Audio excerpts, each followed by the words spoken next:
a todas e a todos. Sejam bem-vindos e bem-vindas a esse nosso bate-papo, esse debate.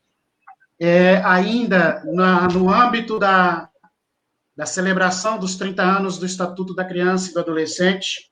Desta vez é a Associação Nacional dos Centros de Defesa, a ANCED, que tem o prazer e a honra de convidar, de recebê-los aqui para esse debate, assim como tem o prazer de receber uma convidada e um convidado extremamente especial para nós, para a associação, para a ANCED, mas também para a defesa de direitos da criança e do adolescente neste país. Mas eu vou deixar que eles mesmos vão se apresentar no momento oportuno, mas só vocês conhecem muito bem, né? A Amparo, que está aqui com a gente, o Renato, o Roseno, que está aqui com a gente, companheira e companheiro que está sempre conosco. A ideia nesta noite, de fato, é a gente olhar um pouco, continuar, na verdade, olhando um pouco para o sistema de proteção de direitos humanos de criança e adolescente, né? A gente está, e eu estou gostando de ver a contação de história em torno dos 30 anos do Estatuto, as diversas lives que têm acontecido, né? O Movimento Nacional de Meninos e Meninas de Rua, um monte de companheiros e companheiras que apareceram contando essas histórias, meninos e meninas que estavam naquela mobilização no final dos anos 80, cercando o Congresso Nacional, hoje com 30 e alguns anos, também contando essa história, muito legal. Mas é interessante também continuarmos a olhar o que foi que o Estatuto enfrentou ao longo dessas 3 décadas, e dentro do sistema de garantia. Esse é o nosso propósito nessa noite. Mas, inicialmente, a ANCED fez em 2019, 25 anos de caminhada, de jornada, e nós queremos também compartilhar essa história com todos vocês que estão aqui nos escutando nesta noite. Por isso, a Amparo tem a missão hoje de nos contar um pouco, de refletir um pouco essa história conosco. Amparo, quer se apresentar, por favor? Fique à vontade. Olá, boa noite. Foi um imenso prazer que eu queria agradecer o convite, né? Realmente, Djalma, a gente está vivendo uma experiência muito peculiar, que é contação de histórias, né? Então, eu sou Amparo, tenho uma formação profissional de serviço social, hoje sou concursada na Prefeitura de São Luís, trabalho nos serviços de acolhimento, né?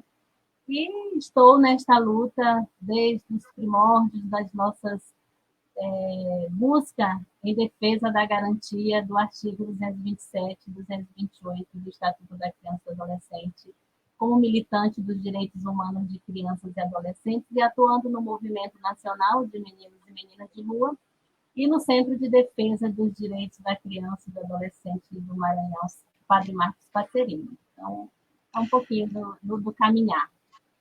Amparo, muito obrigado por ter aceito o convite, por estar aqui com a gente nessa noite.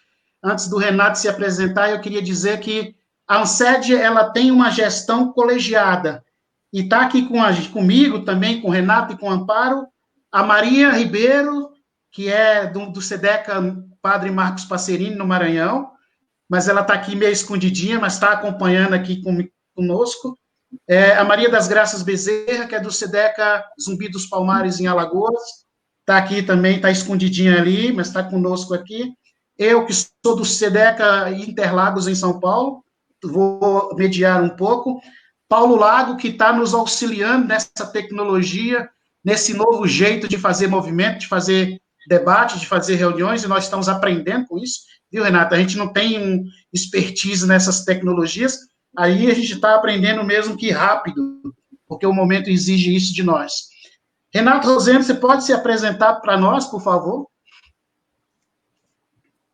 Posso, João. Boa noite, Amparo. Queria abraçar aqui, né, os meus colegas, companheiros de longa data, o Djalma, a Maria, a Graça, o Paulo, a Amparo, né, e todo mundo. Assim, a minha grande escola, eu estava dizendo aqui nos bastidores, a minha grande escola foram os SEDECAs, né? Até hoje eu tenho muito orgulho de dizer isso. Então eu queria aqui muito muito satisfeito falar dessa possibilidade de conversar aqui com a ANSED, né? Tem muito aprendizado da caminhada da ANSED, mas acho que o grande aprendizado é, sem dúvida alguma, o do reconhecimento da criança e adolescente como sujeito de direitos num projeto democrático que nós queremos, né? Então, eu me lembro demais da figura do Vanderlinde dizendo, olha, nós não somos criançólogos, né? Nós somos militantes de direitos humanos e que no espaço do movimento de defesa dos direitos humanos da infância e da adolescência nós construímos um projeto societário democrático, sustentável e que reconheça a dignidade humana. Então, obrigado pelo convite, obrigado pela possibilidade de estar aqui dialogando com a Amparo, né, e com você, Djalma.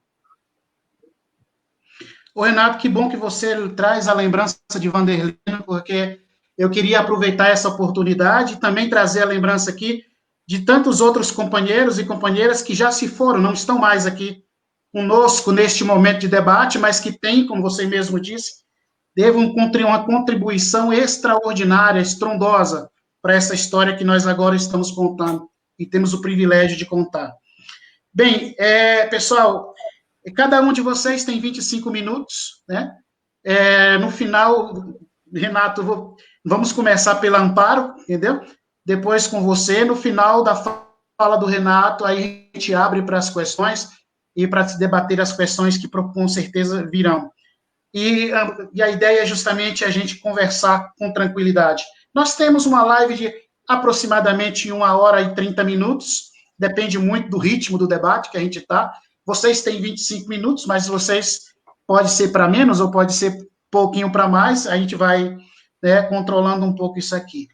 Dito isso, Amparo, você é uma das pessoas que estava na maternidade, no parto da Associação Nacional dos Centros de Defesa.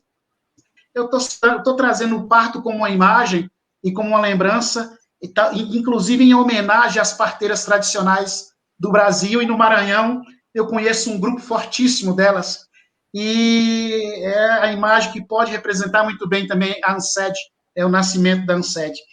Então, essa é a sua pauta conosco, essa associação enquanto estratégia de defesa de direitos humanos, enquanto estratégia de articulação, de mobilização de uma rede muito particular de defensores e defensoras de direitos humanos. E aí, o que você traz para nós? Então, como uma piauiense que nasci de parteira, né? Essa é uma peculiaridade de muitos nordestinos. Eu também. Hoje, né? Na verdade, assim, contextualizando esse nascedouro, esse parto que foi o que hoje nós temos como expressão de representatividade da sociedade civil, que é a ANSED, esse caminhar, ele vem, sim, junto com a história do Estatuto da Criança e do Adolescente, né?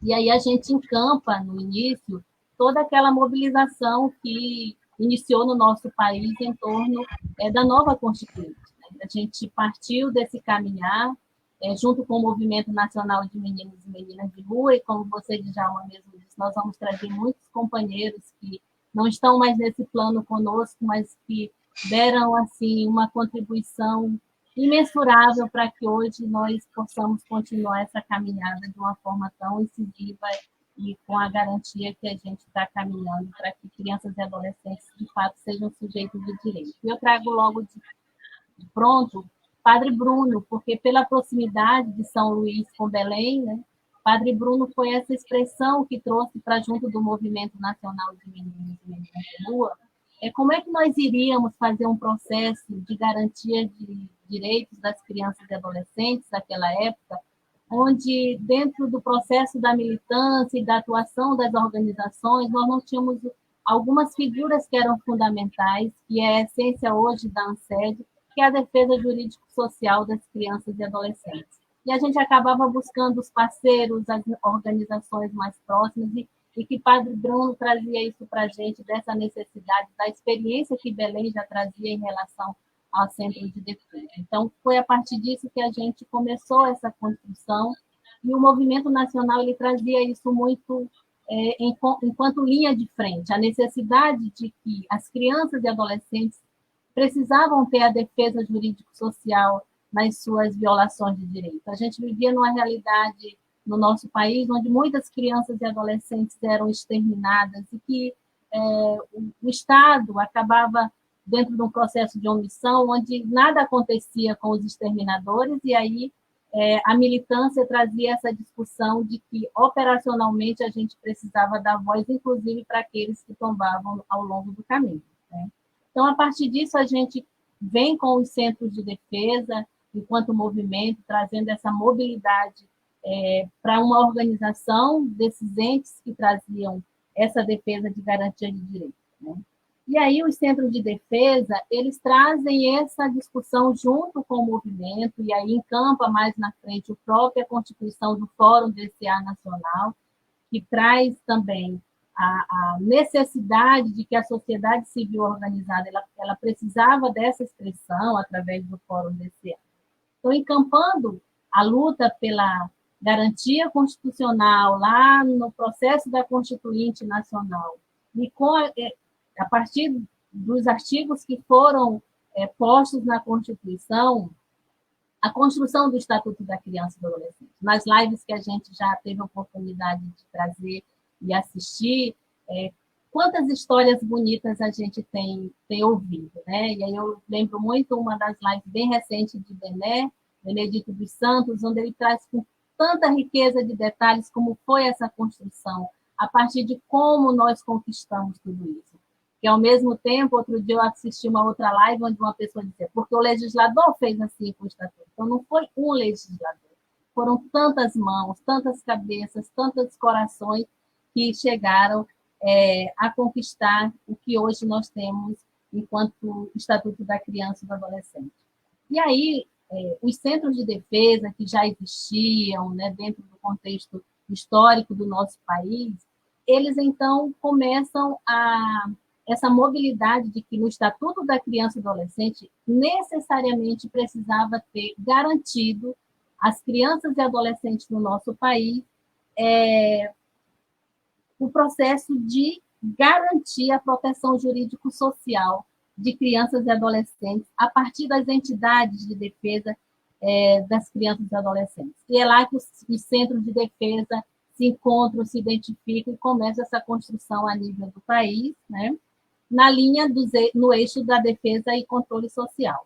E aí, a partir disso, né, essa rede de centros que já existiam no país, que já tinham uma intervenção, elas se mobilizam para que a gente consiga alcançar uma organização a ponto de que essa expressão, que é a defesa jurídico-social de crianças e adolescentes, elas possam acontecer.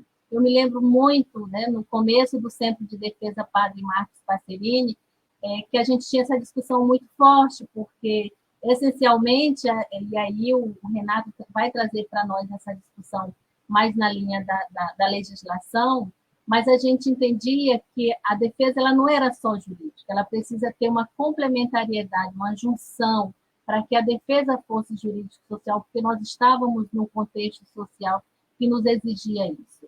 E aí, a partir disso, o Centro de Defesa Marcos Passerini, que surge a partir de um processo do projeto Estrela da Rua, uma experiência inovadora que nós tivemos em São Luís do Maranhão, ele traz, junto disso, o engajamento numa rede de centros de defesa que já existia no nosso país.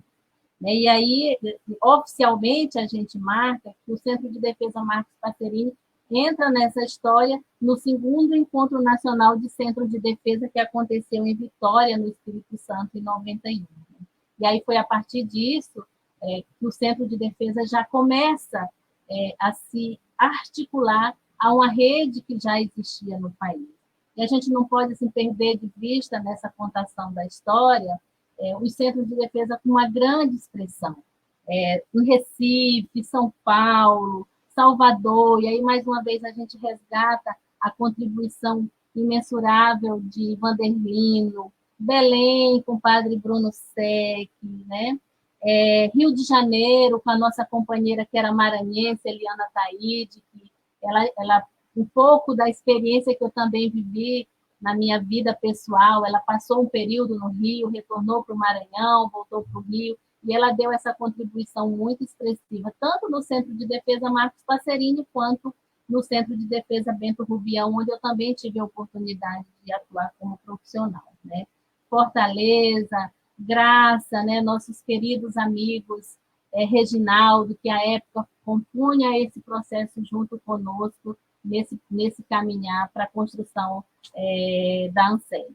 Então, é muito importante a gente resgatar esse processo, porque nós já tínhamos essa expressão, mas a gente precisava que essa expressão ela tivesse uma cara de articulação a nível nacional e também para podermos lutar com bandeiras bem articuladas e assim entender esse caminhar. E aí eu volto muito para o que Bené dizia, de que ferramentas nós tínhamos à época para essa construção e que ferramentas nós temos hoje para poder contar essa história na nova modalidade de aproximação daquilo que a gente traz nas novas tecnologias, né?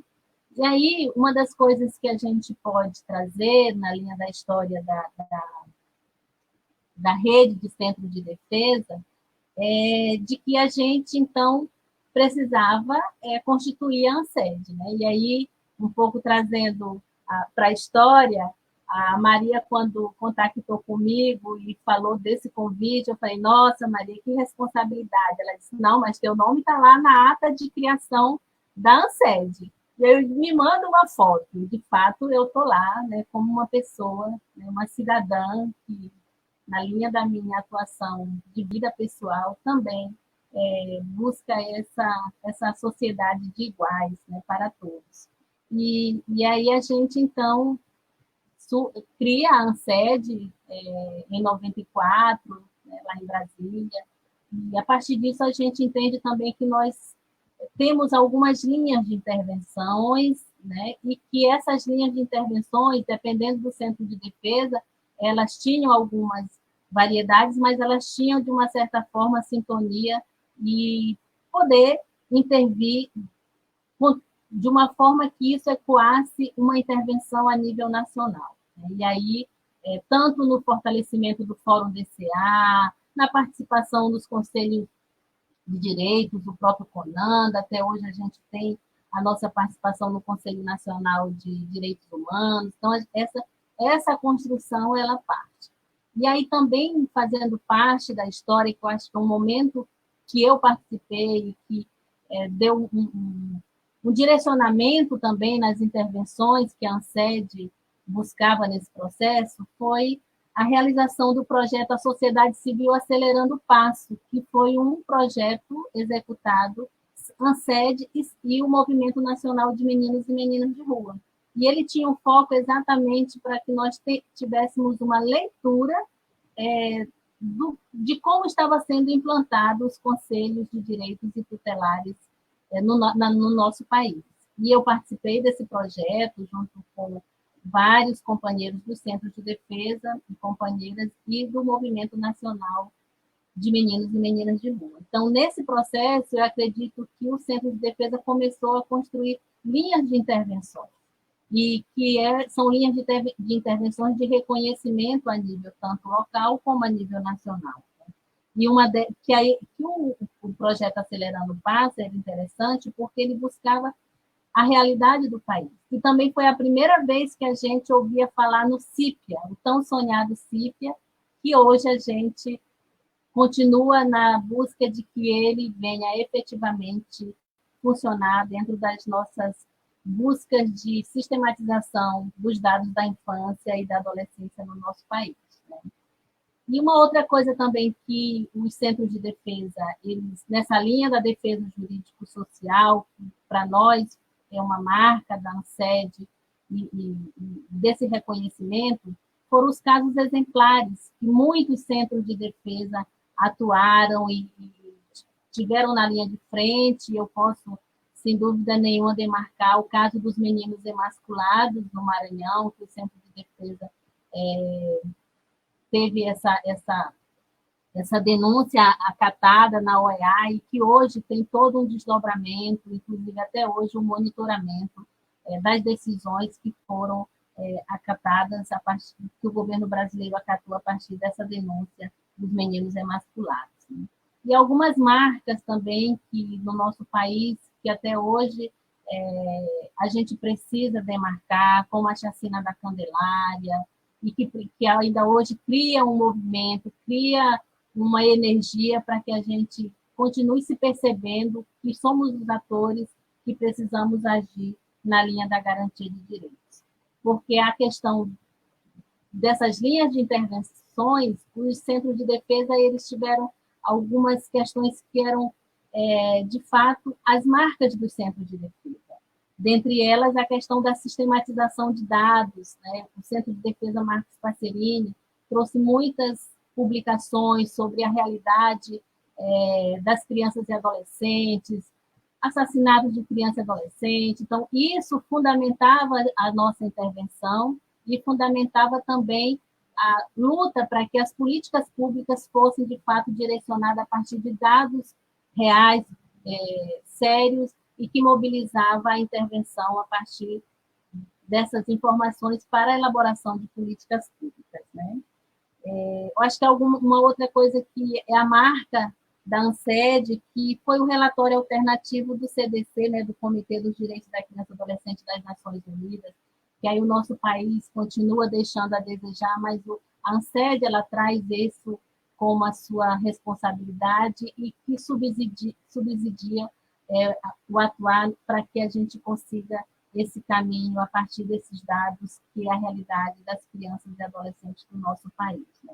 Então, dentro das linhas de atuação, a capacitação de conselheiros de direitos e tutelares, que foram conquistas alcançadas com o Estatuto da Criança e do Adolescente, a questão da sistematização dos dados, como eu já coloquei, principalmente no que diz respeito à violação de direitos de criança e adolescente, taxas de homicídio, uma outra linha de intervenção, de atuação, a questão das medidas socioeducativas, e hoje a gente tem a questão do SINASE muito presente, mas que foi uma luta significativa, para que hoje nós tivéssemos, de fato, concretamente, o SINASE como um referencial para a aplicabilidade das medidas socioeducativas no nosso país e que continua sendo uma bandeira de luta de muitos centros de defesa no nosso país. E, para junto disso, né, eu acho que as experiências que alguns centros de defesa vêm acumulando na execução do PPCAM,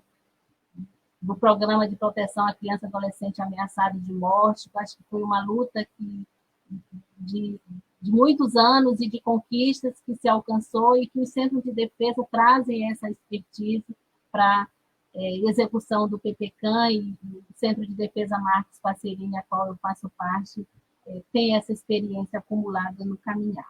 A questão do orçamento criança, como é que a gente interfere para que, de fato, criança e adolescente esteja na definição dos orçamentos dos municípios e do Estado, e assim sucessivamente. Uma outra linha de atuação que os centros de defesa trazem como bandeira é a justiça juvenil restaurativa, que é algo que a gente acredita, que a gente busca, que a gente investe e que a gente pratica na linha de que a gente quer um mundo diferente, a gente quer um mundo de sinergia e que a gente quer ouvir o outro e quer que nós sejamos ouvidos também. E aí a Justiça Juvenil Restaurativa, ela traz isso no bojo e os centros de defesa também encampam, de uma certa forma, essas linhas como linha de atuação e que demarca a experiência, a expertise que os centros de defesa trazem para nós. Uma outra bandeira de luta e de intervenção é a questão da defesa de crianças e adolescentes vítimas de violência sexual. É uma bandeira dos centros de defesa, é uma bandeira da ANSED, e que traz para nós a necessidade de que essas intervenções elas mostram a real realidade da violação dos direitos das crianças e adolescentes, mas trazem também que a expertise, o trato, como nós vamos lidar com essas questões, a gente fundamenta a partir do que os centros de defesa trazem para nós. E aí a campanha Faça Bonito, na qual os centros de defesa encampam, junto com as demais expressões nos espaços de controle social e de intervenção, como os conselhos, nas quais nós compomos, para que, de fato, criança e adolescente não seja vítima de violência e exploração sexual. É uma bandeira da ANSED, é uma bandeira dos centros de defesa, que fazem parte da nossa rede. E aí, assim, trazendo para o Maranhão, nós temos experiências riquíssimas no Centro de Defesa Marcos Passerini, com 2 projetos que foram assim, que demarcaram, foram divisores de água para a sensibilidade da sociedade e dos diversos atores no que diz respeito a dar a atenção devida às crianças e adolescentes vítimas de exploração e abuso sexual, que foi o Rompendo o Silêncio e o Semente de Girassol, que são experiências muito, muito, muito enriquecedoras para o caminhar na luta na garantia dos direitos de crianças e adolescentes. Né? E aí a gente traz também para a ANSED um legado que foi o Vanderlino, né? Nosso querido Vanderlino, compôs o Comitê dos Direitos da Criança e Adolescente da ONU, né? Que à época ele já estava no SEDECA do Rio, e aí aqui um ápice na minha vida também, que durante 10 anos eu morei na cidade do Rio de Janeiro, na cidade maravilhosa, na qual eu tenho, assim, dentro do meu coração, deixei, assim, vínculos nunca mais desfeitos, e que também tive a oportunidade de trabalhar no Centro de Defesa Dom Luciano Mendes, vinculado a São Martinho, com o nosso companheiro Pedro, nossa querida Dice, e muitos outros companheiros que tiveram conosco, Pedro hoje que compõe a equipe do SEDECA Rio, e também participei como profissional na Fundação Bento Rubião, não trabalhando diretamente no projeto Criança e Adolescente, mas no projeto Habitação, e que foi para mim uma experiência enriquecedora e que trouxe, assim, de uma riqueza, de um afago e de um legado que a vida traz para a gente, que a gente precisa trazer junto de nós. Então, a Eliane Ataíde teve assim, uma importância muito grande nesse momento de decisão na minha vida, porque eu disse a ela, Eliane, como eu vou participar de um processo seletivo se o meu nicho é criança e adolescente, se a minha vida é criança e adolescente? Ela disse, não se preocupe, você vai encontrar muitas coisas de criança e adolescente para fazer lá. E foi exatamente isso que aconteceu, e foi uma experiência muito rica também que eu vivi como assistente social na Fundação Bento Rubião. Então, para mim foi muito rico, e aí a gente traz as pessoas que a gente encontrou no caminho, né, o Centro de Defesa, os Centros de Defesa do Rio, na verdade, tem uma grande marca nesse caminhar da ANSED, o IBS, Projeto Legal, né? Peço desculpas àqueles que eu ainda não vou nominar, mas que está aqui, que tiveram tem todo um legado nessa história de luta em defesa dos direitos da criança e do adolescente. E aí a gente traz isso com o Vanderlino, porque era uma pessoa que nos inspirava, que trazia para a gente todo um fazer de que defesa jurídico-social de crianças e adolescentes era algo que nós necessitávamos fazer com esse país para que criança e adolescente, de fato, seja sujeito de direitos humanos, e que a ANSED, através do Centro de Defesa, traz essa expressão para junto de nós. Né? Então, a ANSED ela constrói junto dessa história dos 30 anos do Estatuto da Criança e Adolescente, em todas as intervenções que eu já mencionei aqui, seja nos conselhos, seja nas comissões, um jeito coletivo de caminhar, porque são centros de defesa independentes, que têm suas intervenções independentes, mas que uma sinergia com linhas de atuações muito próximas, e que acabava trazendo para nós esse fortalecimento da sociedade civil na busca do alcance dos nossos objetivos, porque em alguns momentos o contexto histórico ele nos diz de quão foi importante essa luta e quanto está sendo importante nós continuarmos na luta, uma vez que a gente necessita investir muito mais no fortalecimento dos conselhos de direito, no fortalecimento dos conselhos tutelares, agora mais que nunca, porque, de uma certa forma, há um desvio daquilo, da essência que nós, para construir o Estatuto da Criança e do Adolescente, alcançamos o Conselho Tutelar como aquele ente querido que estava mais próximo das crianças e adolescentes, e que estaria mais próximo para a escuta das crianças e adolescentes e suas famílias. Então, isso traz para nós a necessidade de nós termos a clareza de que nós estamos num contexto histórico hoje, de uma crise de saúde, econômica, social, política, mas nós não podemos perder o sentido e o desejo de ter a certeza que nós somos um sujeito político, e nesse cenário nós temos muito, muito, muito para fazer. Né? Então, existe uma transversalidade que é peculiar para a atuação da ANSED, no que diz respeito à intervenção no social, à intervenção jurídica e à intervenção política, uma vez que nosso eixo de atuação é a defesa e o controle social. Então, essa participação da ANSED, né, nesse conjunto de expressão, o reconhecimento internacional da ANSED, principalmente no que diz respeito aos relatórios da realidade da infância e adolescência do nosso país junto à ONU e aos demais órgãos internacionais de defesa dos direitos humanos, nos traz esse caminhar para essa certeza que a gente chega a um caminho que nos fortalece para que esse contexto histórico que chega para nós neste momento de pandemia pode sim trazer alentos e necessidades de que o nosso fortalecimento, a nossa junção, ela é fundamental nesse momento para a gente poder fazer essa construção. Né?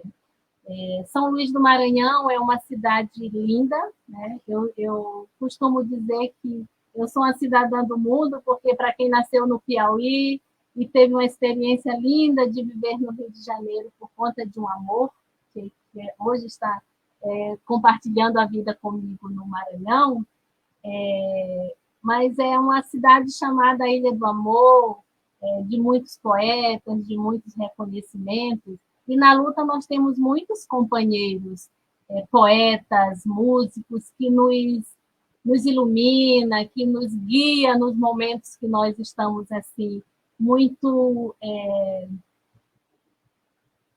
buscando como nós vamos potencializar a necessidade de que a meninada ainda precisa muito de nós, e que a gente não pode perder, como diz a nossa querida Zezé Bacelar, que também estava conosco no início dessa caminhada, jamais perder o tesão, porque ele compõe a nossa história, ele traz para a gente essa necessidade da vida, de construir. Então, eu trago para nós a letra de uma música de um poeta, de um militante da defesa dos direitos humanos e cantor no Maranhão, que se chama César Teixeira.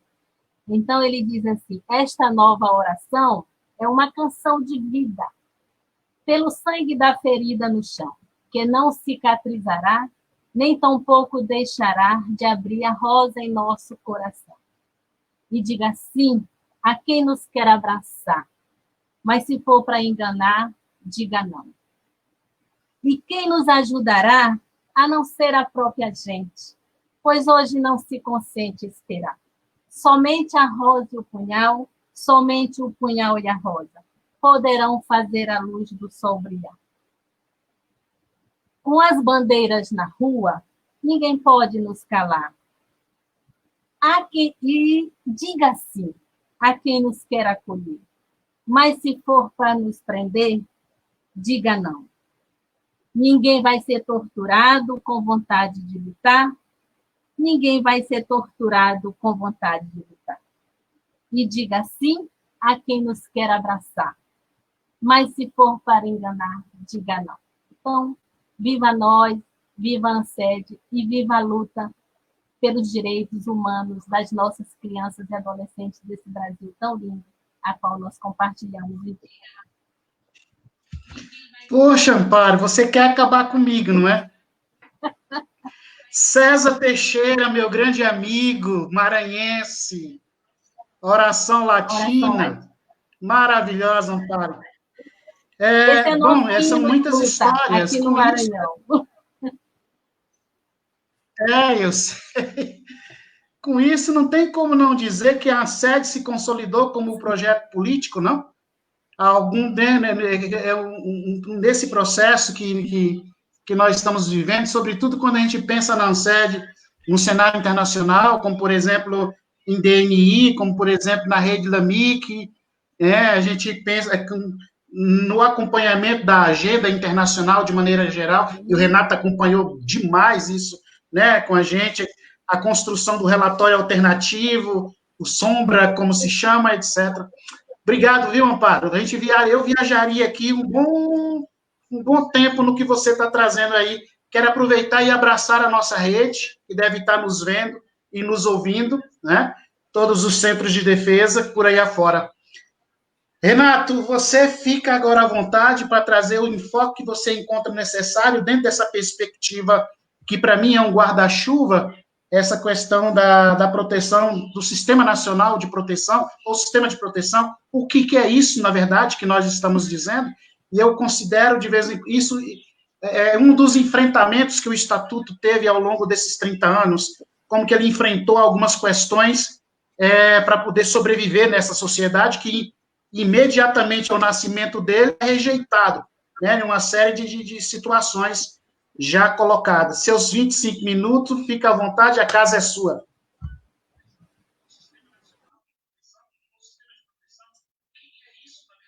Seu microfone, Renato. Boa noite mais uma vez, a Amparo, ao Djalma, a Graça, a Maria, ao Paulo. Eu estou vendo aqui muitos companheiros e companheiras, né? Eu estou vendo aqui os 4 cantos do país, né? Estou vendo a Celina, lá do Pará, né, do SEDEC Emaús, o Pedro, a Vera, do SEDECA Rio, a Denise, né, de Rondônia, o Boff, lá de São Paulo, o Zé Boff, né, e tanta gente aqui, o Rodrigo, do Gajope, a galera aqui do SEDECA Rio, né, a Leila e a Marga, que estão aqui, estamos fazendo juntos aqui o nosso mandato. Então, eu queria agradecer a todo mundo, né? Eu acho que a gente caminha junto, né? Eu estou vendo aqui que o Pedro colocou todas as teses da proteção jurídico-social, que fico muito feliz, né, por isso. A Sayonara, né? Lá do Rio Grande do Norte, de Natal, que bom, né? Eu estou vendo aqui. Então, eu queria abraçar a todas e todos muito verdadeiramente. Eu acho que esse é um momento que a gente precisa pensar em como rever as nossas histórias, né, tirar os aprendizados dela e encaminhar, né? Eu acho que não é um momento de ficar preso nem na melancolia, na tristeza, nem na nostalgia. Eu acho que o passado ele nos permite, dentre outras coisas, a gente aprender, avaliar e reinventar o futuro. Eu queria dialogar com vocês 4 questões, né? Queria primeiro, uma primeira questão, acho que é óbvio para nós, né, que participamos em algum momento da ANSED, que é a afirmação dos direitos humanos da criança e do adolescente dentro de um projeto de refundação do Brasil. Eu acho que a gente tem que pensar as grandes questões, aquilo que a historiografia brasileira chamou de questões de longa duração. Eu acho que nós precisamos, né, colocar, sobretudo nessa historiografia brasileira, o direito da infância, em especial no final dos anos 70 e até os anos 80, essa década, como uma década em que se forja, portanto, aí um binômio, né, que é o binômio do reconhecimento de sujeitos e a sua participação na esfera política. Assim deu-se com várias esferas e com vários sujeitos, mulheres, negros e negras, indígenas, quilombolas, né, LGBTs, crianças e adolescentes. Né? Você vai imaginar, há um processo de demanda de reconhecimento pela titularidade dos direitos. Ou seja, o reconhecimento é o pressuposto para a promoção. E isso só se dá dentro de um novo marco democrático, ou seja, o pacto sociopolítico que permitiu o reconhecimento dos direitos. Naqueles 2 anos, entre 88 e 90, né, ou seja, a emenda Criança Constituinte, ou Criança Prioridade Nacional, e na sequência, 2 anos depois, o Estatuto da Criança e do Adolescente, só foram possíveis nesse processo, digamos assim, de inscrição da infância e da adolescência nesse conjunto mais amplo de um pacto sociopolítico, de uma nova democracia, maior investimento social, ou seja, havia uma demanda do Estado comunidade, né, em relação ao Estado aparelho, em que o Estado comunidade ele demandava mais reconhecimento, mais investimento social, mais participação popular, né, e institucionalização na esfera política. Bom, esse movimento ele não é, obviamente, linear e ele não é passivo, né? Ele é permeado por muitas contradições. Ainda dentro desse meu primeiro comentário, eu acho que é super importante aqui reivindicar, né, as falas sobre representação social da professora Ângela, aqui do Ceará, onde ela coloca que as representações sociais minoristas conviveram e convivem até hoje com as outras representações sociais da infância como sujeito de direitos. Tanto é verdade, isso que a Ângela fala, que nós temos, né, até hoje, né, e agora com mais força, concepções minoristas de governo das crianças e adolescentes. Né? Hoje a Esther, a nossa querida professora, né, que também é associada do SEDECA Rio, troquei umas mensagens com ela, e eu me lembro muito daquela obra da arte de governar crianças. Em alguma medida, veja, o discurso do atual Ministério de Direitos Humanos, da Damares, é um discurso todo para governamentabilidade de crianças, né? Ou seja, você gera todo um discurso que é um discurso falsamente protetivo, mas na verdade muito reacionário conservador, no sentido de destituir o sujeito criança e torná-lo objeto de proteção. Tanto me parece que a primeira questão é que a ascensão dos direitos da infância no Brasil, ela se dá, obviamente, nesse novo pacto sociopolítico, que esse novo pacto sociopolítico, ele por si só, né, ele não é capaz de dar conta, nem poderia, né, das questões de longa duração no Brasil. Né? Essas questões de longa duração, como o escravismo, que deixa o racismo, o patriarcado, né, e a sua expressão machista, a desigualdade. Né, e, em especial, a desigualdade no acesso à riqueza, ao saber e ao poder. Eu quero colocar isso porque, na sequência, o ajuste estrutural, e aí eu queria já fazer o meu segundo comentário. O ajuste estrutural, ele causa uma gigantesca dissonância. Eu tenho batido isso muito nos últimos anos, creio que sou, inclusive, muito repetitivo. Eu acho que uma chave interpretativa importante para o Brasil é a chave da dissonância. Veja, nós, diferentemente de outros países, né, o Sudeste Asiático, né, outros países do eixo sul, né, do sul global, né, países de capitalismo periférico, nós inventamos para nós mesmos, né, essa situação. Nós passamos por sucessivas ditaduras, né, a democracia brasileira, o Avritzer diz isso, né, a democracia brasileira é pendular. Em sendo pendular, ela altera momentos, digamos assim, de maior densidade democrática com momentos de maior autoritarismo, né? Porque as elites políticas, que são as elites econômicas no Brasil, elas se confundem, né? Em outros países não é assim, mas no Brasil, necessariamente até hoje, né, as elites políticas se confundem com as elites econômicas, né? Elas demandam, né, uma manutenção das suas taxas de rentabilidade, inclusive destituindo, né, liberdades democráticas. O ajuste estrutural dos anos 90, ele já inicia a dissonância. Né? Logo na sequência, ainda no governo Collor, se você for ver, né, há um processo de não promoção de direitos, em razão do ajuste estrutural que a própria agenda econômica do governo Collor inaugura. Na sequência, o que o governo depois, o governo Itamar, o governo Fernando Henrique, ou seja, os governos, em especial ali dos anos 90, são os governos com uma agenda muito decidida de destituição da capacidade de efetivação dos direitos, não necessariamente destituindo o direito no sentido jurídico formal, mas destituindo a sua capacidade de realização. Veja, não foi necessário alterar o artigo 4º do ECA, mas ele não foi implementado. Ou seja, há uma diferença entre o reconhecimento e a promoção. Estou utilizando aqui aquela tríade clássica dos direitos humanos, né? Reconhecer, promover e garantir. Por isso que foi tão importante, e ainda é mais que nunca, a luta da sociedade civil pela defesa do reconhecimento, pela defesa daquilo que foi, né, titulado, para que ele se concretize na promoção. Então, parece que o que nós vivemos desde 90, nesses 30 anos, é exatamente essa luta da dissonância entre o direito posto, o direito reconhecido, o direito conquistado, né, o direito conquistado a partir, né, da, digamos assim, da ocupação que o Estado-comunidade faz do Estado aparelho e cria um conjunto de inovações democráticas. Veja, o direito da infância e o Estatuto, eles inauguram um conjunto de inovações democráticas no Brasil.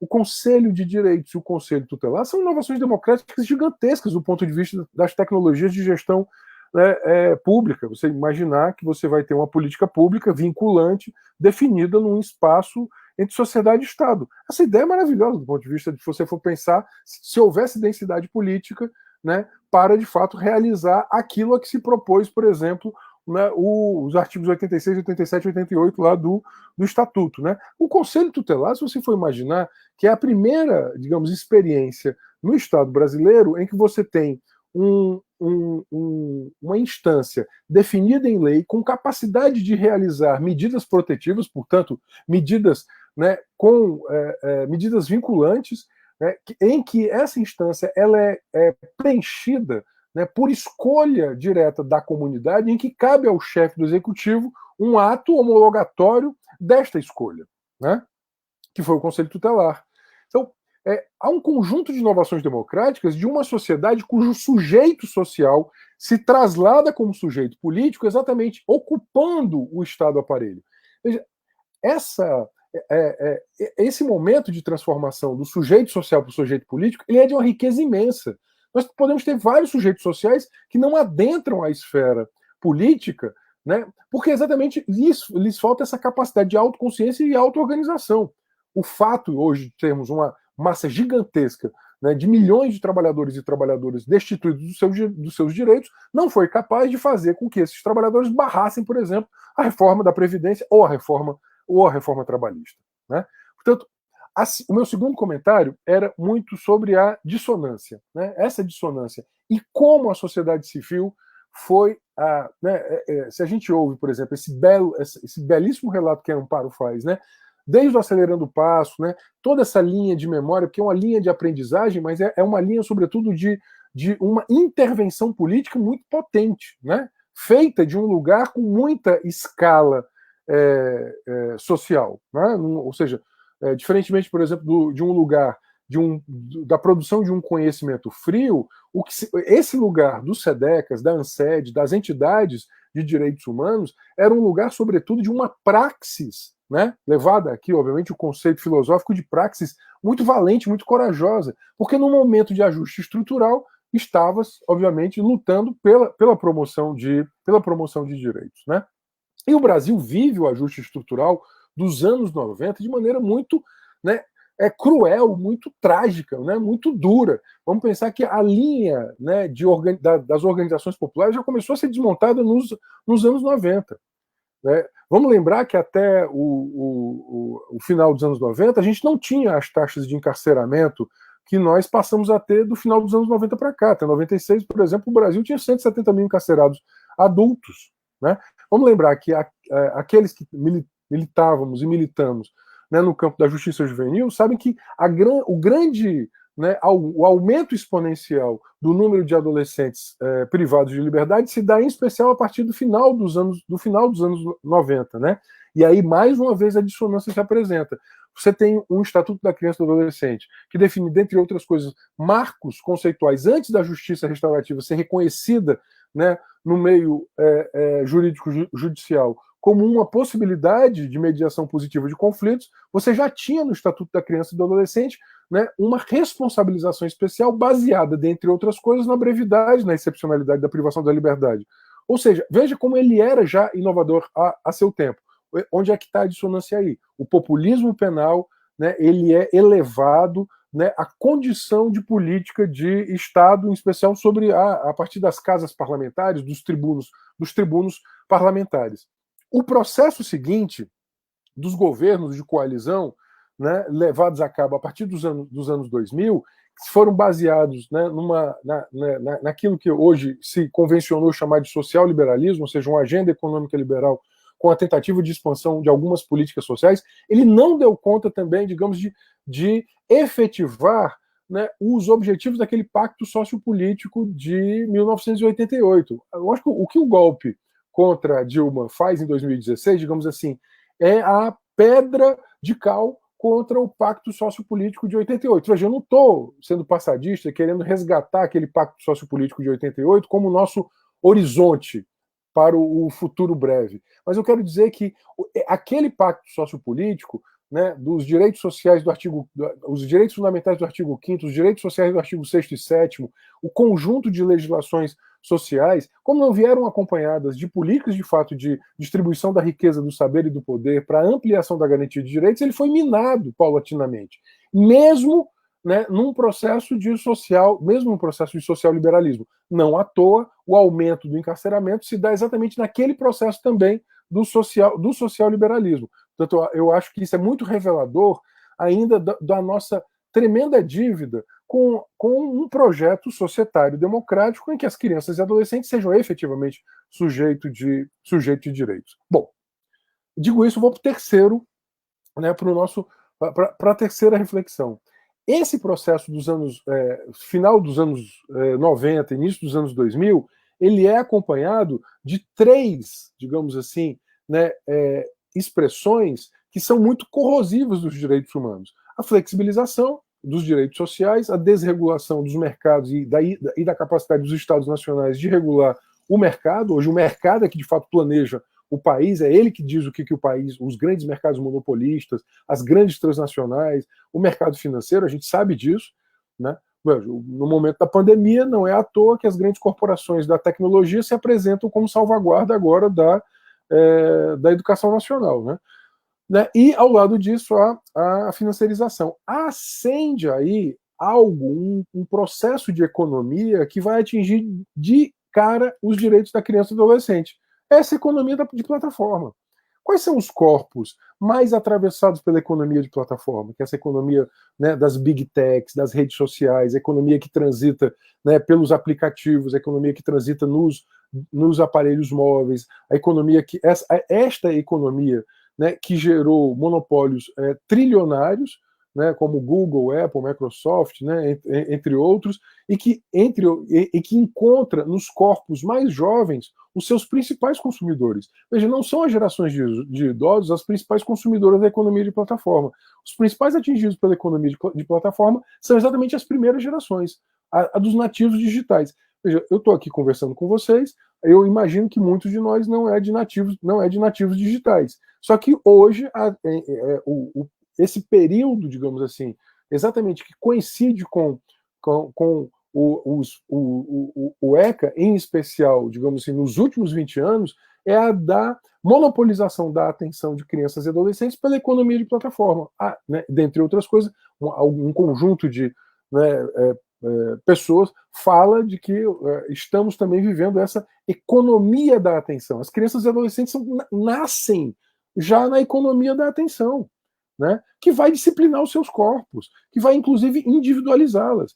Veja, na fala da Amparo tem um elemento que é um elemento lindo, que é o elemento de associativismo do Movimento Nacional de Meninos e Meninas de Rua, lá do começo, né, quando ela lembrou do Padre Bruno, da Eliane Ataíde, né, do Vanderlei, ou seja, há um elemento de associativismo em que esse sujeito ele só fez o que fez porque ele se associou. A economia da atenção, a economia da plataforma é a economia da individuação, do extremo individualismo. Né? Esse é o nosso grande problema hoje na transladação entre o sujeito social e o sujeito político. O sujeito social existe. O pobretariado, ele está aí. Não é mais o proletariado formal industrial, nem os seus filhos, não são os filhos digamos, do operariado, né? Ou os filhos do campesinato. Né? O antigo campesinato ele virou agora proletariado rural em algumas partes do Brasil, ou seja, quem está, por exemplo, no interior de São Paulo, no centro-oeste brasileiro, no Mato Piba brasileiro, né? Maranhão, Tocantins, Piauí, Bahia, né? Nas áreas da fruticultura irrigada, por exemplo, só para falar aqui, ou então no sul do país, sabe que aquele antigo campesinato ele agora vira proletário rural. O antigo filho da classe trabalhadora formal vira agora o filho do precariado. Esse pobretariado agora, ele é marcado, dentre outras coisas, pela ausência de um repertório político de luta, ou seja, nós estamos falando de uma geração que não tem um repertório de vitórias, mas tem um repertório de derrotas, E esse é muito complicado, você chamar as pessoas para a luta quando você não tem nenhum repertório de vitórias, você teve um repertório de. Você tem um repertório de destituição de direitos, de diminuição dos espaços de participação, de captura dos espaços de participação, ou então de captura da própria militância para os lugares de Estado. Veja, um dia desse me perguntaram se eu continuo defendendo o Conselho Tutelar como tal. Claro que eu defendo. O problema não é o formato, o problema não é a escolha direta, o problema é que houve uma flacidez democrática.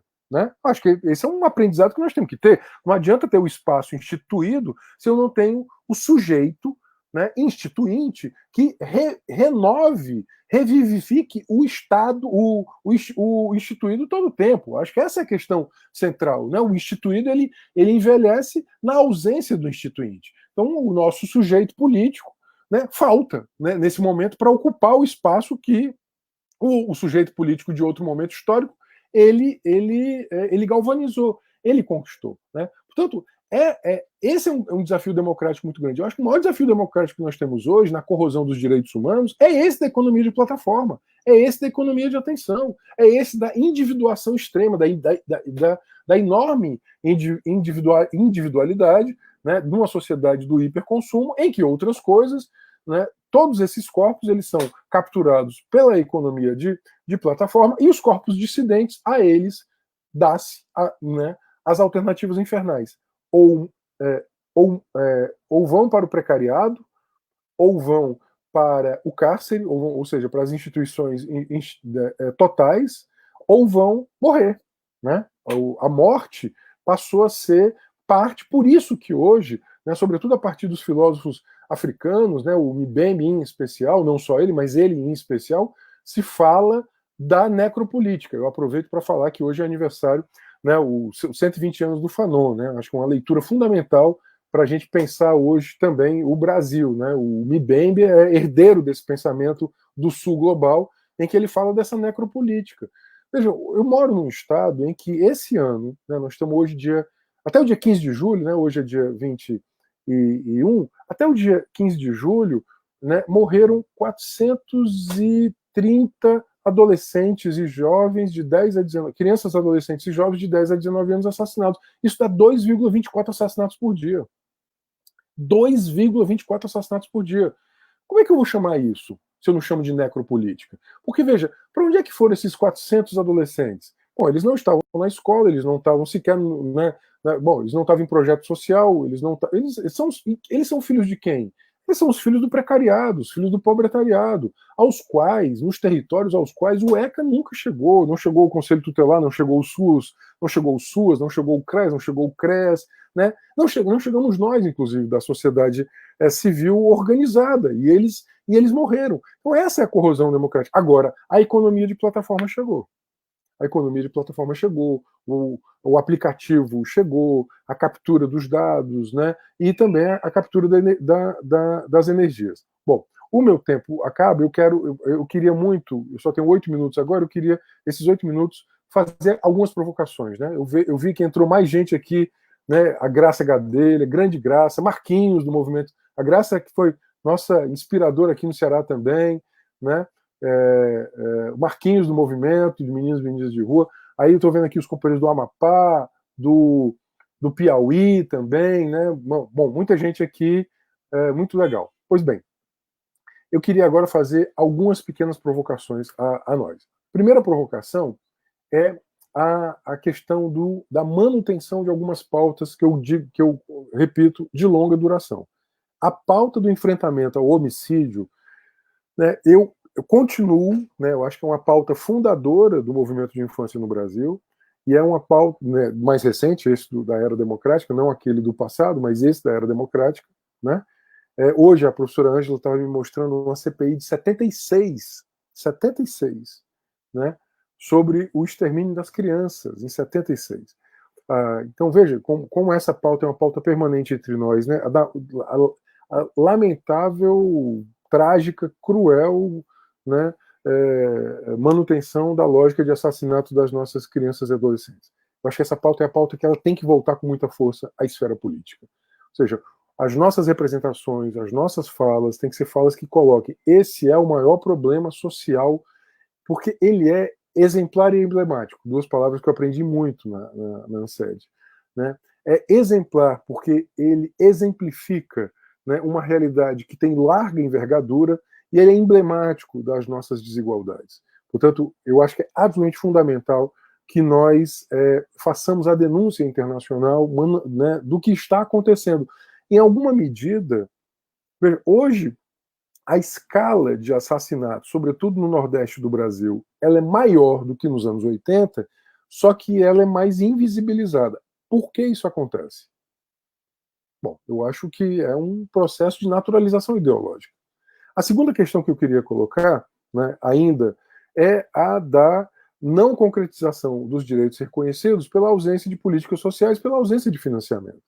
Nós temos que colocar este país, hoje, pelo menos nós estamos aí, eu estou vendo aqui, eu estou com um olho aqui, estou olhando para cá também, porque eu estou acompanhando a votação do Fundeb, né? Isso deu aqui os meus 25 minutos. Eu queria colocar essa questão dos orçamentos, em especial da disputa política dos orçamentos com o mercado financeiro. Nisso, a PEC dos gastos. Nós temos que denunciá-la, obviamente, como a grande violadora dos direitos humanos, né, no país. Ela a ausência de financiamento é o grande impeditivo para a universalização das políticas. Nós temos tecnologias de política social, nós temos excelentes profissionais do Brasil. Veja, os profissionais do SUS, o que eles fizeram agora foi um verdadeiro milagre. Eles conseguiram um verdadeiro milagre em fazer com o financiamento que tinham, fazer o que foi feito agora no período agora da pandemia, né? E continuando aqui as minhas provocações, queria colocar a questão da participação. Não só da participação, digamos assim, instituída, né, nos espaços institucionais, às vezes monótona, né, às vezes... Veja, a participação no sentido clássico da política, aquela que desafia o instituído. É isso que nós temos que fazer. Assim, é pensar, né, é pensar que não se pede licença para brigar pela democracia e pelos direitos, né? Eu acho que, em alguma medida, a potência, né, indignante, né, subversiva, né, no sentido de subverter uma certa ordem injusta, ela está um tanto quanto adormecida. Eu acho que não há política sem paixão. Eu acho que a grande arma do poder, sobretudo nos últimos 20 anos, foi a melancolia em larga escala, né, um certo... Né, nós precisamos nos reapaixonar. Eu acho que eu queria muito isso. Assim, é a paixão capaz de dar conta né, desse desafio. É ele que vai permitir a ampliação da participação real. Acho que é isso, assim, sem uma totalidade sistêmica. Veja, nós não podemos virar tecnocratas, né, tecnocratas da participação. Né?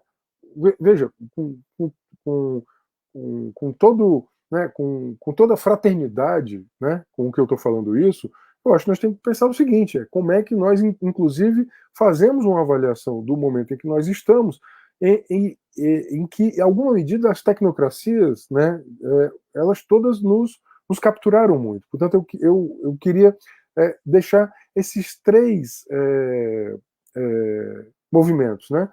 Pensar como é que a agenda da participação volta a ser uma agenda de enfrentamento, de indignação, de confrontação. Bom, meu tempo acabou, eu queria fazer a última reflexão.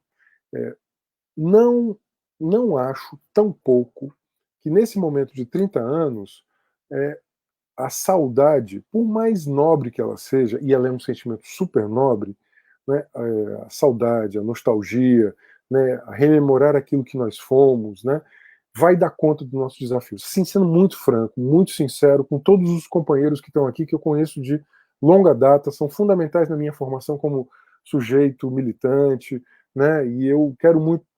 Mas eu tenho me incomodado muito com um olhar excessivo ao passado. Eu fico pensando que nós temos que abraçar o futuro e olhar para esse futuro de maneira incerta, apostar na incerteza.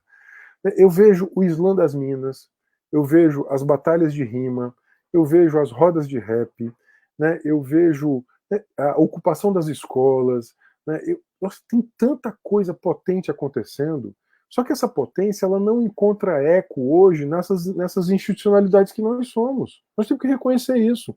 Essas institucionalidades que nós somos hoje, elas não são capazes. Veja, o sistema de garantia dos direitos da criança e do adolescente. As adolescentes, né, os adolescentes que ocuparam as escolas há poucos anos, né, menos de 4 anos, eles se veem, né, nessas institucionalidades. Eu acho que esse é o tema central para nós. O mundo, houve uma metamorfose gigantesca do mundo do trabalho que fez uma metamorfose gigantesca no sujeito social e, portanto, no sujeito político. Então, eu gostaria, desses 30 anos, né, de saudar tudo que nós fizemos, né? Mas, já que a Amparo também terminou com um verso, eu também queria lembrar o Fernando Bran e o Milton Nascimento. Se muito vale o já feito, mais vale o que virá. Eu acho que isso é super importante. Esse é o sentido que nós devemos dar agora na nossa luta pelos direitos humanos de crianças e adolescentes. E pelos direitos humanos e pela democracia. Nós temos que frear o fascismo, mas não alimentados pelo medo. O medo é uma ideia política. E uma sociedade com medo rebaixa suas expectativas. Eu estou propondo que nós enfrentemos o fascismo e o processo de autoritarismo, de destituição de direitos, pensando e ousando criar coisas novas. Aquilo que... um dia desse eu estava num debate, né, com a Mara do Sedeca Ceará, a Margarida e tal, e elas fizeram uma formulação que eu achei muito interessante. Pensar estratégias radicalmente novas para aquilo que é entre nós ainda radicalmente velho. E o que é radicalmente velho na história dos lutadores e das lutadoras sociais no Brasil? A luta pela igualdade no acesso à riqueza, a luta pela legitimação dos saberes, a luta pela democratização do poder, a luta pelo reencontro com a natureza. Isso, de fato, é radicalmente velho, porque são as questões de longa duração no Brasil. Mas nós temos que pensar estratégias radicalmente novas por fora das tecnocracias que nós próprios, né, alimentamos. Muito obrigado, desculpa o tempo que eu passei, né, fico muito feliz de estar aqui dialogando com vocês. Um beijo. Renato Roseno, é tão bom te ouvir, viu, velho? Mesmo que o que você traz nos deixa bastante inquieto na cadeira. Mas adorei algumas questões que você trouxe. Mas seria legal o grupo agora pode trazer, quem quiser se inscrever. Eu ainda não vi aqui nos comentários nenhuma questão para vocês dois, tanto para Amparo quanto para você, mas essa é a hora do debate, né? A Valéria entrou poder... aí, a Valéria de Pernambuco. Um beijo, Valéria. Eu tô ficando tão feliz aqui com esses comentários, com essa presença aqui, parece uma assembleia. Verdade. Mas é uma assembleia mesmo. Nós podemos até tomar decisão aqui. Enquanto tem algumas questões que alguém pode ter, e o Amparo. Amparo, a primeira coisa, então, nós podemos entender, a ANSED, nesses 25 anos, ela consegue responder o objetivo, a vocação pela qual nasceu? Nós ficamos nos 25 anos ainda, em algum momento, sem conseguir dar conta, considerando que uma organização de defesa de direitos humanos nessa sociedade, nos últimos 25 anos, não foi tarefa fácil para sobreviver. Isso é uma questão. A segunda questão é o enfrentamento das múltiplas questões, e tanto você quanto o Renato já elencou, já nominou alguma delas aqui. Como que foi isso, Amparo, na tua concepção de parteira tradicional na ANSED? Como que você vê este momento que a ANSED chega nos seus 25 anos? Eu tenho a convicção, né, de que a ANSED, sim, exerceu a sua função para a qual houve todo esse parto, essa aparição, né, de forma bem na linha da natureza que o Renato traz para a gente, né, de que a gente alimentou esse nascedouro para que hoje a gente consiga. É claro que o caminhar nos mostra muitos desafios. Eu acho que o próprio contexto político do nosso país hoje é uma realidade nos centros de defesa, nas organizações da sociedade civil, que foi o frear de apoio às nossas ações, nossas intervenções, nossos projetos, principalmente aqueles projetos que vieram para incomodar, como a gente sempre fala no processo de intervenção política, mas isso, de uma certa forma, não calou a expressão política da ANSED a nível nacional, e aí foi se buscar estratégias para essa garantia de permanência da ANSED no cenário nacional. Mas é desafiador, porque a velha história de que o Brasil é vendido como algo muito bom, e a realidade, a efervescência da vida de nós brasileiros, ela se faz de uma forma diferenciada. Então, eu entendo que há sim um cumprimento, mas há muitos desafios, né? Como o Renato fala, eu não estou vivendo muito desse saudosismo, não, porque eu só trago ele para mim como um alimento, né? Mas aquilo que eu colocava de que existe um negócio que Denise Albuquerque diz para nós no Maranhão, que é a questão da resiliência. A gente não pode perder essas essências, porque se faz na linha da garantia de que essa luta ela é fundamental para a dignidade humana. E a outra questão é que o cenário político, ele de fato não nos favorece, mas corroborando com o Renato, eu também acredito que a gente vai frear o fascismo, mas não podemos alimentar o medo, né? Nós não vamos ter medo, nós não temos medo, nós estamos na perspectiva de construir estratégias. Eu acredito que a ANSED ela tem essa expertise da construção de estratégias diante do cenário que nós temos, e para, de fato, intervir naquilo que a gente tem como cenário hoje no nosso país, de uma crise bem delicada e que envolve vários setores da sociedade, que a gente precisa identificar por onde a gente pode interferir de uma forma qualificada e se mantendo como essa associação de centros de defesa na garantia de direitos humanos de criança e adolescente. Renato,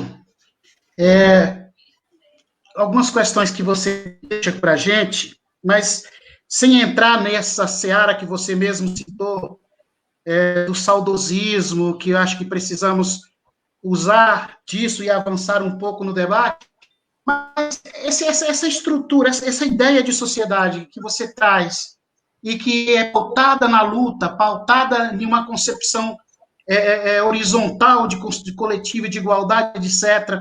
E aí, quando eu olho para o Estatuto, eu vejo que algumas populações não conseguem alcançar, não têm alcance.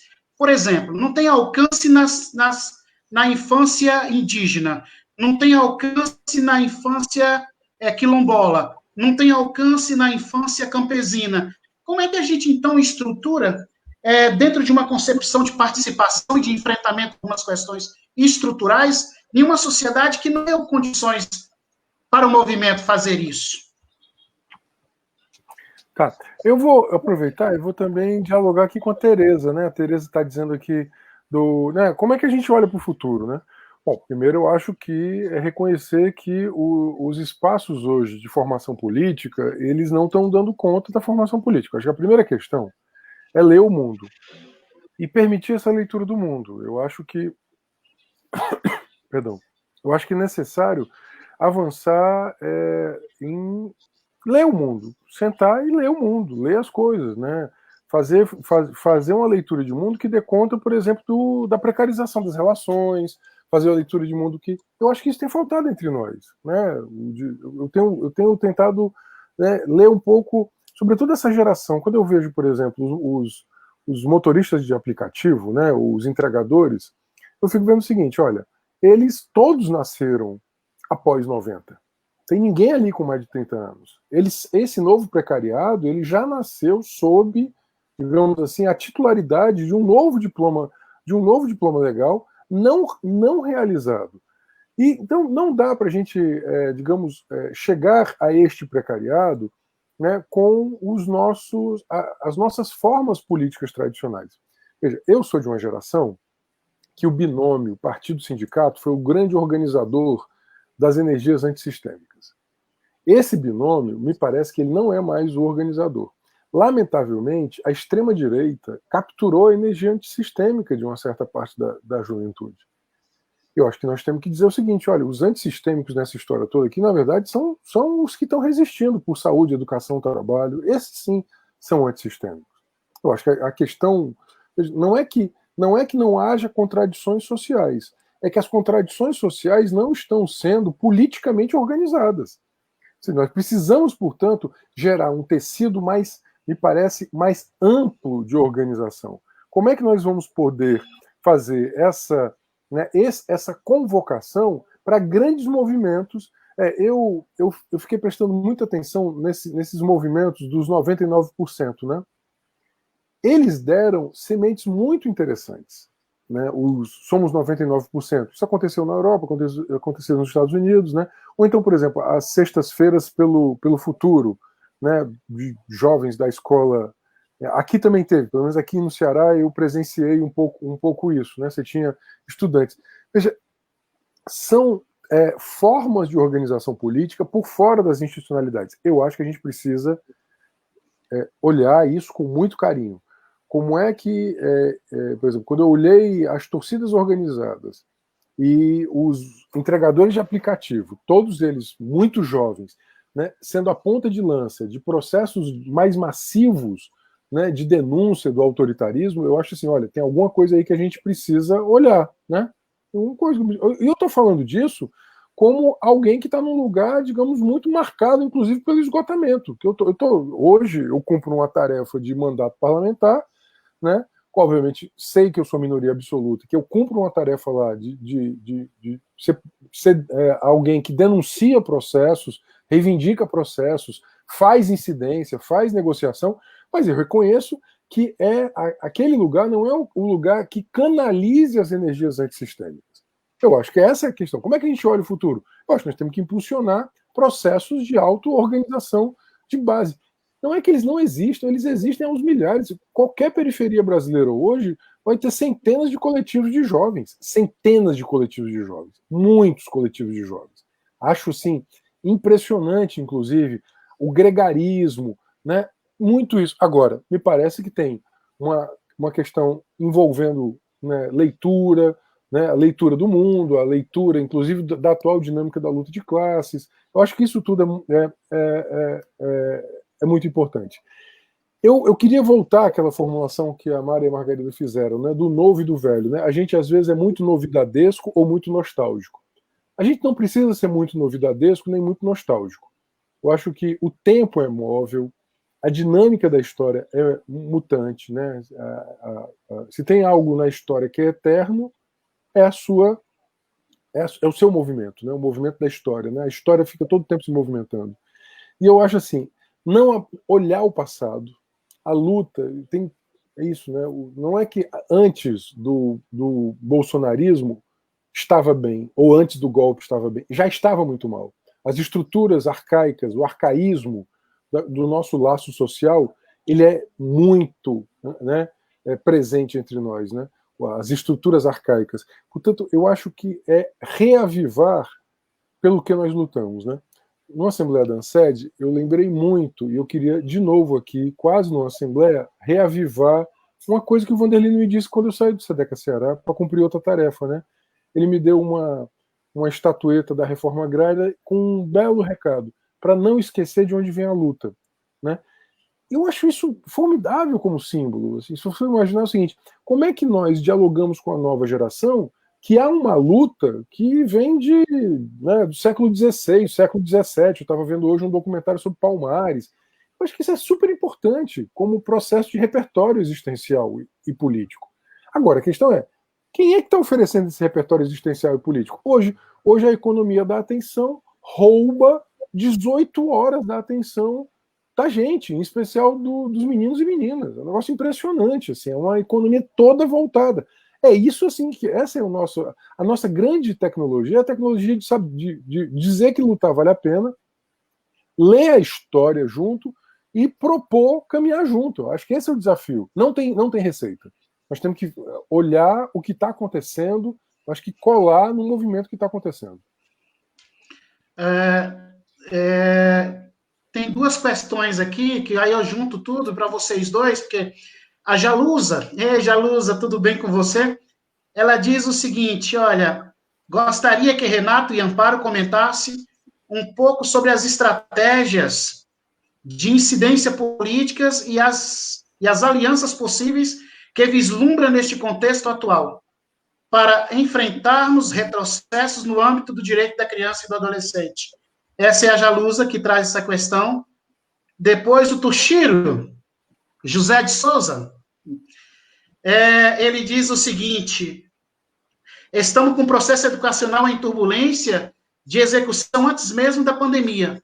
Manter a juventude dentro do ensino formal já era um desafio para o educador. Nos dias atuais, que vivenciamos para algumas aulas remotas, ou outros termos como as desigualdades gritantes, como tornar o processo educacional atrativo para o jovem, principalmente aquele que perdeu o encanto pela sala de aula. É uma questão que ele também coloca com um dado de conjuntura. E a Denise, beijo, Denise, para você.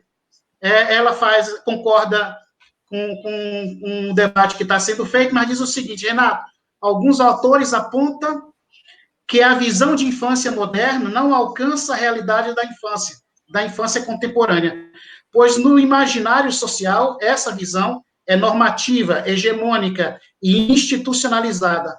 Há infâncias, raças e classes que não se enquadra como sujeito de proteção e resguardo. Por isso, a lógica do cuidado, da proteção, não chega às crianças negras, indígenas, quilombolas, etc. Como você vê isso? Com essas questões, e aí nós vamos, após o comentário de vocês, nós vamos já finalizando, fechando um pouco, ok? Quem começa? Faz, assim. Bom, em relação à questão das estratégias de incidência política, eu penso bem junto com o Renato. Eu acredito que a gente precisa colar nesse povo que está surgindo por aí. Algo bem presente que eu vivi a experiência foi o movimento Ele Não. Então, nós conseguimos uma mobilização a nível nacional que foi uma expressão de dizer, olha, nós estamos aqui. E, assim, a gente lembrar daquele momento, que é bem recente, onde as pessoas iam surgindo de determinadas ruas e lugares, e chegar naquele momento, e a gente dizer para o que a gente vem nessa luta, eu acho que é importante. Então, essas estratégias, elas precisam, sim, ser pensadas e colar naqueles que estão conseguindo, nesse momento, se expressar.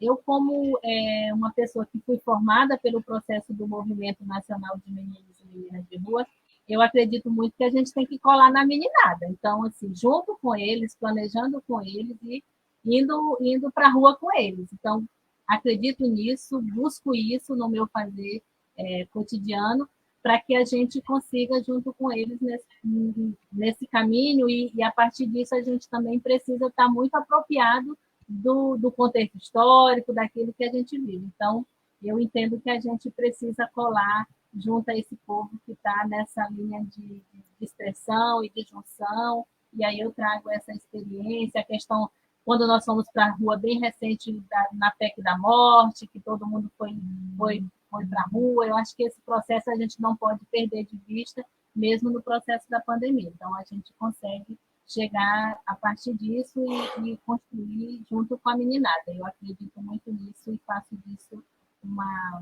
um caminho na linha do dia a dia da minha vida e da minha construção junto com eles como cidadã também. Sou eu? Tá, não, então eu vou... Bom, primeiro eu queria dizer o seguinte, olha, o que a pandemia nos ensina? Não, porque a gente não pode fazer esse debate como se a gente não tivesse... Esse debate aqui a gente está fazendo num processo que no estado brasileiro já matou 80 mil pessoas, 2 milhões de infectados.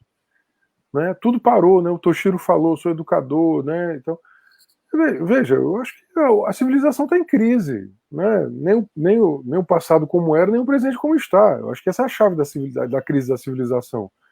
O passado, ele não nos dá segurança e nem o presente. Nós temos que pensar sem abrir mão de pautas. Quais são as nossas pautas históricas? Riqueza, saber, poder, como é que elas se concretizam? Proteção social, por exemplo. É possível ter escola boa de qualidade? Ou, por exemplo, eu vou colocar na negativa. Está tendo um debate no Brasil inteiro sobre a reabertura das escolas. Por exemplo, existem milhares de escolas no Brasil que não têm água. É razoável pensar uma escola que não tem água? Veja, a pandemia como sintoma, né? A pandemia como sintoma e não como causa. A pandemia como sintoma de uma crise civilizatória, ela escancara os nossos processos, né, de injustiça. Havia crianças que todo dia iam estudar em escolas que não tinham água. Aqui no semiárido nordestino brasileiro. O estado do Ceará tem, o censo escolar tinha 200 e poucas escolas, né, nessa faixa de 200, que lá no censo escolar do INEP, dado oficial, você abre lá, tem lá dizendo, olha, não tem água na escola. Então, isso é óbvio, é emergencial. Então, assim, eu acho que é fundamental que a gente se debruce sobre aquilo que é o inaceitável. Isso é inaceitável. E a gente tem que revelar a nossa indignação. Não é aceitável que uma escola funcione sem água. Eu acho que esse é um tema que para nós é muito importante. E aí, veja, tudo na vida é interseccionalidade. O que a Denise colocou é isso. Assim, essa escola que não tem água, ela está onde? Ela está no centro urbano? Não, ela está lá na comunidade rural. Ela vai atender quem? O filho do camponês, o filho do quilombola, o filho do indígena, né? Por exemplo. Então, assim, de fato, não tem uma infância genérica, né? Você tem uma infância atravessada por essas questões. E aí a Jalusa, eu recebi hoje a sua tese de doutorado, obrigado. Eu recebi o e-mail, baixei no meu computador, obviamente não tive tempo de ler, mas vi que são 390 páginas, passei todas as páginas na diagonal. Obrigado por ter enviado, né? Eu acho que a Jalusa colocou um tema que é o tema do nosso tempo, né? É o tema da atualidade, é o da incidência política. Eu acho que nós temos que reinventar a política. Veja, como é que se fazem as revoluções? Como é que se fazem as grandes transformações sociais? Né? Elas são uma conjunção entre a crise dos de cima, quando eles não podem mais, ou seja, eles não conseguem coesionar mais, e a indignação dos de baixo, quando eles não aceitam mais. Ou seja, a nossa grande crise hoje, na época contemporânea, é porque a grande base, né, digamos, da sociedade, ela está dividida entre aqueles que não acreditam mais que lutar vale a pena. O desalento, ele é gigantesco, né? A desmoralização da esquerda política, né? O fato de isso nada adianta, né? Ou seja, é um desalento em massa que atinge a todos nós. Eu estou na Comissão de Direitos Humanos, eu sou presidente da Comissão de Direitos Humanos. O desalento das vítimas de violação, de que não conseguem reparar o direito, é impressionante, né? É impressionante. Então, nós temos que pensar que nesse momento de desalento e no momento em que uma parcela da sociedade aderiu a essas teses, a nossa incidência política é sobre nós mesmos. Porque a gente sempre pensou em incidência política como sendo a sociedade demandando ao Estado. Eu acho que a nossa principal demanda hoje é a sociedade demandando a sociedade para criar força social. Houve uma alteração substantiva na correlação de forças. Quem foi que disse que a maioria da sociedade é hoje favorável aos direitos humanos? Não era no passado, deixou de ser mais agora. Né? Claro, a maioria da sociedade diz que é a favor da democracia. Ótimo, maravilha. 70 e tantos % disseram que são a favor da democracia e eu acredito nisso. Pois vamos transformar esses 70 e tantos % em sujeito político, que para além... Então, assim, eu acho que a principal incidência hoje, é claro, nós temos que resistir ao fascismo, ao Bolsonaro, ao seu projeto genocida, né, ecocida, etnocida, mas eu acho que nós precisamos de mais militância, mais sujeito lutando. Eu acho que a principal incidência política hoje ela deve estar dirigida a nós mesmos e a nossa capacidade de sermos um sujeito mais enraizado. Eu não sei como é que se enraiza mais socialmente, né? Eu até diria assim, olha, eu no lugar que eu estou hoje, eu digo assim, nós temos mais influência social, mas menor influência política. Essa é uma contradição, você tem mais influência social e menor influência política. É como transformar essa influência social em influência política. Eu acho que essa é a questão que se coloca a nós hoje. De como chamar mais pessoas para essa mensagem, que lutar vale a pena, né? Eu tenho utilizado muito assim a expressão como organizar a esperança. Eu acho que esse é um tema fundamental, né? Como organizar a esperança, com coisas muito concretas, né? Por exemplo, no debate à cidade agora, né? Nós podemos ter uma cidade com mais equipamentos sociais? Sim. Algo nos impede a isso? A única coisa que nos impede isso hoje, no caso das cidades brasileiras, é a destinação política dos orçamentos. É sobre essas questões que nós temos que lutar e conjugar, né? Uma coisa que a economia de plataforma fez foi aproximar as pessoas de coisas, digamos, muito distantes delas. Hoje, o adolescente está aqui, né, no WhatsApp, ele está discutindo K-pop, que é o novo fenômeno da música pop mundial, né, o pop coreano, é o K-pop. A Amparo está rindo aí porque ela deve conhecer um monte de adolescente que dança K-pop, né? Não sei se o Djalma gosta de K-pop, mas está todo mundo lá vendo, né, vendo lá o K-pop. Não sei, como é que eu posso pegar, por exemplo, essa estrutura e dizer o seguinte, olha, vamos pensar a aproximação das nossas lutas entre nós, entre esses sujeitos. Eu acho isso super importante, né? E conjugar, e eu vou falar mesmo a última coisa, a solidariedade entre todos aqueles que sofrem alguma opressão e discriminação.